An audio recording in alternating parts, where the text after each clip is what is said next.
தமிழ்நாடு சட்டமன்ற பேரவைத் தலைவர் அவர்களே, மாண்புமிகு அமைச்சர்கள், நீதியரசர்கள், எம்எல்ஏஸ், எம்பிஸ், உள்ளாட்சி பிரதிநிதிகள், தலைமை செயலாளர் உள்ளிட்ட அரசு அதிகாரிகள், நம்ம தாய்நாட்டின் சுதந்திர போராட்டத்தில் பங்கேற்று இன்னைக்கும் வாழ்ந்துட்டு இருக்கிற தியாகிகள், தற்போது குடும்ப ஓய்வூதியம் பெற்று வரும் சுதந்திர போராட்ட தியாகிகளின் வாரிசுதாரர்கள், டிஜிபி உள்ளிட்ட அனைத்து காவல்துறை அதிகாரிகள், முப்படைகளை சேர்ந்த அலுவலர்கள், வீரர்கள், சிறப்பு விருந்தினர்கள், இன்னைக்கு இந்த சுதந்திர தினத்தில் கோட்டையில் கொடியேற்றுறத பார்க்க வந்திருக்கிற பொதுமக்களுக்கும், இந்த சுதந்திர தினத்தை கொண்டாடிக்கிட்டு இருக்கிற என் நெஞ்சில் குடியிருக்கும் தமிழக மக்களுக்கும், மாணவ மாணவிகளுக்கும் அனைவருக்கும் என்னுடைய சுதந்திர தின நல்வாழ்த்துக்கள், என்னுடைய வணக்கத்தையும் தெரிவிச்சுக்கிறேன். தங்களுடைய உயிரை, உடமைய, வாழ்க்கைய எல்லாம் இழந்துட்டு நமக்காக சுதந்திரம் வாங்கி கொடுத்த நம்ம சுதந்திர போராட்ட தியாகிகள், அதில் பிரபலமானவர்கள் மற்றும் பேர் தெரியாதவங்க அப்படின்னு இருந்தாலும் அவங்க எல்லாருக்கும், ஏன் அவங்க ஒவ்வொருத்தருக்கும் தனிப்பட்ட முறையில் என்னுடைய வீர வணக்கங்கள்.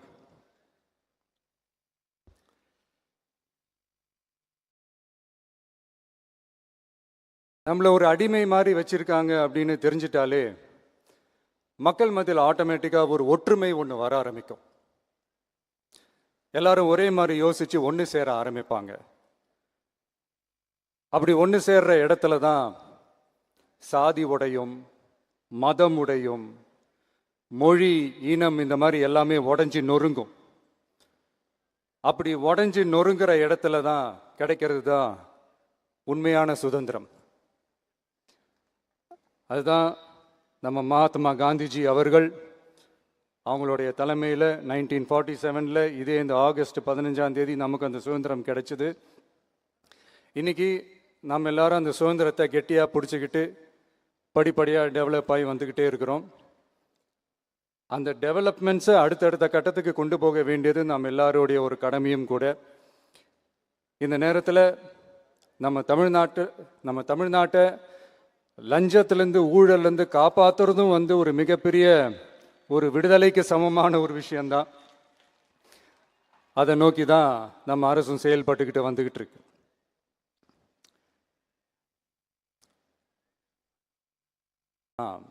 இந்த 386 ஆண்டு பழமையான இந்த கோட்டையில் இங்கே மேலே ஏறி வந்து இந்த 80வது சுதந்திர தின நாளில் நம்ம நாட்டோட தேசிய கொடியை ஏற்றி வச்சு இன்னைக்கு இந்த விழாவில் என்னை பேசவும் வச்சிருக்கிறீங்க. அதுக்காக உலகம் முழுவதும் இருக்கிற என்னுடைய தமிழ் சொந்தங்களுக்கும், தமிழ்நாட்டு மக்களுக்கும், ஜென்சி இளம் சிங்கப்படை தோழர்களுக்கும் என்னுடைய மனமார்ந்த நன்றியை தெரிவிச்சுக்கிறேன்.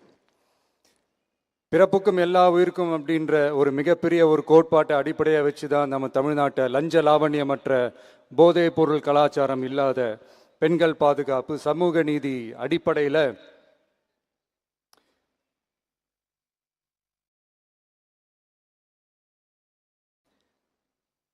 ஒரு வெளிப்படையான, ஒரு உண்மையான, ஒரு நேர்மையான ஒரு நிர்வாகமாக இதை நாம் செயல்பட்டுக்கிட்டு வந்துக்கிட்டு இருக்கிறோம். பொது வாழ்வில் சமரசம் இருக்கவே கூடாது. மக்கள் நலன் தான் மிக மிக முக்கியமான ஒரு விஷயம். அந்த அடிப்படையில் தான் தமிழக வெற்றிக் கழக அரசு செயல்பட்டுக்கிட்டு வந்துக்கிட்டு இருக்கோம். அதே அடிப்படையில் தான் மக்கள் நலன் சார்ந்த திட்டங்கள்லையும் நம்ம சென்ட்ரல் கவர்மெண்ட்டோட நிர்வாக ரீதியாக ஒத்துழைப்போடு இருக்கிறோம்.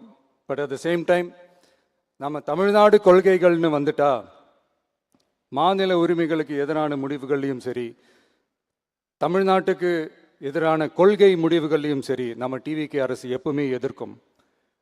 அதில் எந்த மாற்று கருத்துமே கிடையாது.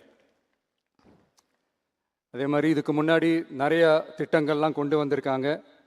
அதில் எதெல்லாம் மக்களுக்கு யூஸ்ஃபுல்லாக இருக்கிற மாதிரி திட்டங்கள் இருக்கோ அதெல்லாம் கண்டினியூ பண்ணிக்கிட்டு தான் இருக்கிறோம். ஃபார் எக்ஸாம்பிள், ஜெயலலிதா மேடம் கொண்டு வந்த அம்மா உணவகம் திட்டம், அது இன்னும் மெருகேற்றி கண்டினியூ பண்ணிக்கிட்டு தான் இருக்கிறோம். அது மாதிரி காலை உணவு திட்டம், அதையும் இன்னும் விரிவுபடுத்தி 6th ஸ்டாண்டர்ட்லேருந்து 8th ஸ்டாண்டர்ட் வரைக்கும் அதையும் விரிவுபடுத்தி வர செப்டம்பர் 17ஆம் தேதி பெரியார் அவர்களுடைய பிறந்த நாள் அன்னைக்கு அதை தொடங்க இருக்கிறோம். ஸோ நம்மளுடைய அரசு, உங்களுடைய அரசு இந்த 3 மாதம் ஆகுது. இந்த 3 மாதத்தில் விவசாயிகளின் பயிர்க்கடன் ரூபாய் 5932.23 கோடி தள்ளுபடி செய்யப்பட்டுள்ளது. குறுவை சாகுபடி தொகுப்பு திட்டத்திற்கு ரூபாய் 134.83 கோடி வழங்கப்பட்டுள்ளது. ஒன்றிய அரசு நிதியுடன் ரூபாய் 12,642 கோடியில் 125 நாள் வேலைவாய்ப்பு திட்டம் மற்றும் ஜல் ஜீவன் குடிநீர் திட்டம் ரூபாய் 18,123.05 கோடியில் செயல்பாட்டிற்கு கொண்டு வரப்பட்டுள்ளது. சுகாதாரத்துறையில் சேவைக்கு நலம் AI செயலி கொண்டு வரப்பட்டுள்ளது. பேரறிஞர் அண்ணாவின் பிறந்த நாளான செப்டம்பர் 15ஆம் நாள் தாய்மாமன் தங்க மோதிர திட்டம் ரூபாய் 755.83 கோடியில் தொடங்கப்பட உள்ளது. மக்களின் போக்குவரத்திற்கு ரூபாய் 127.21 கோடியில் 300 புதிய பஸ்கள் வழங்கப்பட்டுள்ளது. தமிழ்நாட்டில் மது பழக்கத்தை குறைத்திடும் வகையில் முதற்கட்டமாக 717 டாஸ்மாக் கடைகள் மூடப்பட்டுள்ளன. வெளிப்படையான நிர்வாகத்திற்காக நவீன தொழில்நுட்பத்தை பயன்படுத்தி கணினி மயமாக்கப்பட்ட நிர்வாகம் செயல்பாட்டில் உள்ளது. முன்னெப்போதும் இல்லாத ஆளில்லா பத்திரப்பதிவு செயல்பாட்டிற்கு கொண்டு வரப்பட உள்ளது. கோயில் நிலங்கள் கணக்கெடுக்கப்பட்டு அனைவருக்கும் தெரியுமாறு ஆன்லைனில் ஏற்றப்படுகிறது. வருவாய்த்துறையில் அனைத்து சான்றிதழ்களும் 15 தினங்களுக்குள் வழங்கப்படுகிறது. லஞ்சம் வாங்குவதை புகார் செய்ய புதிய வாட்ஸ்அப் எண் அறிவிக்கப்பட்டுள்ளது. அரசின் வருமானம் தனிநபருக்கு செல்வது தடுக்கப்பட்டுள்ளது. அனைத்து துறைகளிலும் லஞ்சம் ஊழல் ஒழிக்க தொடர் நடவடிக்கை எடுக்கப்பட்டு வருகிறது. கனிம பயன்பாடு முறைப்படுத்தப்பட்டு நவீன தொழில்நுட்ப உதவியுடன் விநியோகிக்கப்படுகிறது. சட்டம் ஒழுங்கு தீவிரமாக கண்காணிக்கப்பட்டு பராமரிக்கப்பட்டு வருகிறது. ஜூன் மாதம் 29, 30ஆம் தேதியில் நடந்த மாவட்ட ஆட்சியர் மற்றும் காவல் கண்காணிப்பாளர் மாநாட்டில் சட்டம் ஒழுங்கு பிரச்சனையில் கடுமையான நடவடிக்கை எடுக்க உத்தரவு போட்டிருக்கிறோம். அரசு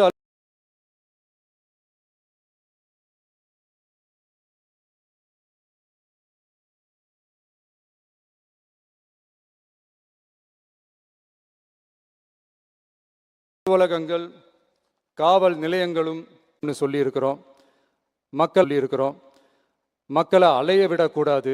கோரிக்கைகளை நல்லபடியாக ஆராய்ஞ்சு சரியான வழியில் தீர்வை தர சொல்லியிருக்கிறோம்.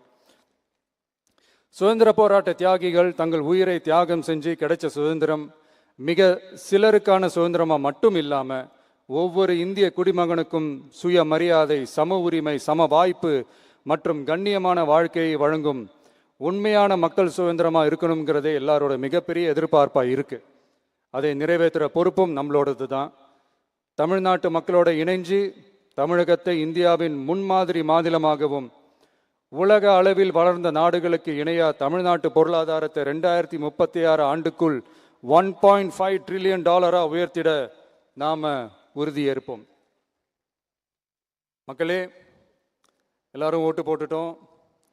உங்க அண்ணனை, உங்க தம்பிய, உங்க பிள்ளைய எல்லாரும் ஜெயிக்க வச்சு முதலமைச்சரா ஆக்கிட்டோம். அதனால நம்ம கடமையெல்லாம் முடிஞ்சிருச்சுன்னு சொல்லி யாரும் ஒதுங்கி போயிடாதீங்க. இனிமே தான் நீங்க நம்மளோடவே கூடவே இருக்கணும். உறுதியா நம்ம அரசோடவே கூட இருக்கணும். அப்பதான் உங்களுக்காக இருக்கிற எல்லா நல்ல திட்டங்களையும் என்னால் செயல்படுத்த முடியும். 8 கோடி பேரோட அந்த பிரதிநிதி தான் முதலமைச்சர் பதவின்னு சொல்லுவாங்க. அதனால தான் சொல்றேன், மக்கள் தான் ஆட்சியாளர்கள். இங்க நான் எல்லாருமே, அங்க இருக்கிறவங்க எல்லாருமே மக்களோட சர்வன்ட்ஸ். அப்படிதான் நான் அதை பார்க்குறேன். ஸோ வாங்க எல்லாருமா சேர்ந்து நம்ம கடமையை சேர்ந்து செய்வோம்.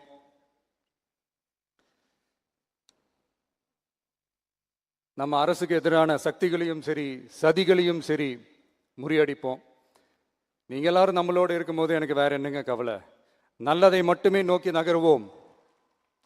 அப்படி நல்லதை மட்டுமே நோக்கி நகரும் உங்கள் அரசு உங்களுடைய எதிர்பார்ப்புகளையும் உங்களுடைய கருத்துக்களையும் மனசில் வச்சுக்கிட்டு தான் நல்ல சிறிய புதிய அறிவிப்புகளை அறிவிக்க இருக்கிறோம். அதில் ஒரு சிலதை மட்டும் இங்கே நான் படிக்கிறேன்.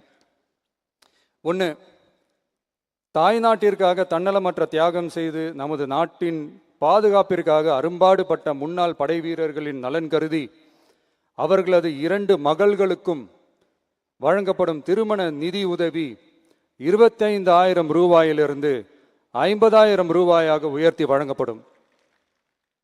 2, மாற்றுத்திறன் கொண்ட முன்னாள் படை வீரர் மற்றும் அவர்களை சார்ந்தோர்களுக்கு வழங்கப்பட்டு வந்த மாதாந்திர நிதியுதவி 5,000 ரூபாயிலிருந்து 7,000 ரூபாயாக உயர்த்தி வழங்கப்படும். 3, மாநில அரசால் விடுதலை போராட்ட வீரர்களுக்கு வழங்கப்பட்டு வரும் மாதாந்திர ஓய்வூதியம் 23,000 ரூபாயாக உயர்த்தி வழங்கப்படும். 4, மாநில அரசால் விடுதலை போராட்ட தியாகிகளின் குடும்பங்களுக்கு வழங்கப்பட்டு வரும் மாதாந்திர குடும்ப ஓய்வூதியம் 12,500 ரூபாயாக உயர்த்தி வழங்கப்படும். 5, வீரபாண்டிய கட்டபொம்மன், முத்துராமலிங்க, விஜய ரகுநாத சேதுபதி, மருது சகோதரர்கள் மற்றும் வாவு சிதம்பரனார் ஆகியோரின் வழித்தோன்றல்களுக்கு வழங்கப்பட்டு வரும் மாதாந்திர சிறப்பு ஓய்வூதியம் 11,500 ரூபாயாக உயர்த்தி வழங்கப்படும். இவற்றிற்கான அரசாணைகள் அரசால் வெளியிடப்பட்டுள்ளது. I once again extend my respectful greetings and salute the people of Tamil Nadu who has broken the caste and religious considerations, rejecting money and muscle power, and gave us an overwhelming support to establish people-centric and social justice government. We are on a mission mode to achieve corruption-free government. We want our people to develop zero tolerance towards corruption. And we appeal to the officials and the people of Tamil Nadu to make our state corruption-free. இன்னைக்கு இந்த விழாவில் பரிசு வாங்க போகிற, பாராட்டுகளை வாங்க போகிற, விருதுகளை வாங்க போகிற அனைவருக்கும் என்னுடைய வாழ்த்துக்களை தெரிவிச்சுக்கிறேன். இந்த விழாவை ரொம்ப அழகாக ஏற்பாடு செஞ்ச பொதுத்துறை செயலாளர் அவர்களோடு சேர்ந்து அலுவலர்களுக்கும், காலையிலேயே இந்த ப்ராக்டிஸ் பண்ணி சிறப்பான பரேட் நடத்திய காவல்துறை நண்பர்களுக்கும், இந்த விழாவை ரொம்ப பாதுகாப்பாக நடத்திய காவல்துறை அதிகாரிகளுக்கும், ஊடகத்துறை நண்பர்களுக்கும், சமூக ஊடகத்துறை நண்பர்களுக்கும் என்னுடைய மனமார்ந்த நன்றியை தெரிவிச்சுக்கிறேன். கான்ஃபிடென்ட்டாக இருங்க, நல்லதே நடக்கும், வெற்றி நிச்சயம்.